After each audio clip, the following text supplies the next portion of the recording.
ఇది అంటే మామూలుగా ఎట్లాంటి ఫుడ్ తీసుకోవాలి సార్ వీళ్ళు ఫైల్స్ రాకుండా ఉండాలంటే మళ్ళీ అంటే యూజువల్గా సర్జరీ అయిన వాళ్ళకి అదే విధంగా ఫ్యూచర్లో రాకుండా ఉండే వాళ్ళకి సో మనం తీసుకునే ఈ 100% డైట్లో చూసుకుంటే కనుక అట్లీస్ట్ 40% ఫైబర్ ఉండాలి.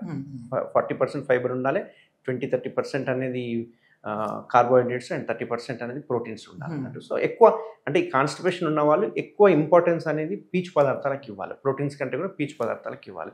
సో యూజువల్గా నా పేషెంట్స్కి నేను ఎప్పుడు సజెషన్ ఏం చేస్తుంటానంటే, మీరు ఫుడ్ తిన్నా తినకపోయినా పర్వాలేదు, సలాడ్స్ ఏదైతే క్యారెట్ కావచ్చు, కీరా కావచ్చు, లేకపోతే పచ్చికూరలు, ఉడకబెట్టిన ఆకుకూరలు ఇట్లాంటివి ఖచ్చితంగా వాళ్ళ డైట్లో ఉంచుకోవాలి.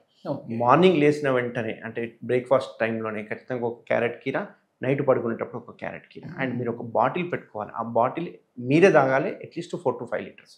ఎందుకంటే మనం ఏదో అన్ని బాటిల్స్ ఇంట్లో ఉన్నాం అనుకో, తాగిన లెక్క తెలియదు, వాళ్ళు మేము చాలా తాగినాము లేకుంటే గంటకోసారి తాగినామని అనుకుంటారు. సో మీరు లెక్క పెట్టేసుకొని 4 to 5 లీటర్స్ తాగింది అనుకోండి, ఖచ్చితంగా ఇది బెనిఫిట్ ఉంటుంది. పైల్స్ రాకుండా ఉంటాయి, ఉన్న వాళ్ళకి కూడా మళ్ళీ ఇవి అనేది రాకుండా సర్జరీ అయిన తర్వాత కూడా బెనిఫిట్ ఉంటుంది. 4 to 5 లీటర్స్ తాగమన్నారు కదా అని చెప్పి ఒకేసారి తాగినా మళ్ళీ ఇబ్బందే కదా. ఒకేసారి తాగితే మూత్రం ఎక్కువ సార్లు పోతారు. సో ఒక డే అంతా పెట్టుకొని ఒక 4 to 5 లీటర్స్ తీసుకుంటే కనుక మలం అనేది మంచిగా ఫామ్ అవుతుంది. ఫైబర్ ఇవ్వడం వల్ల మెత్తగా ఫామ్ అవుతుంది. దానివల్ల ముక్కకుండానే జస్ట్ కూర్చోగానే మలం అనేది మొత్తం ఎంటీ అయిపోతుంది.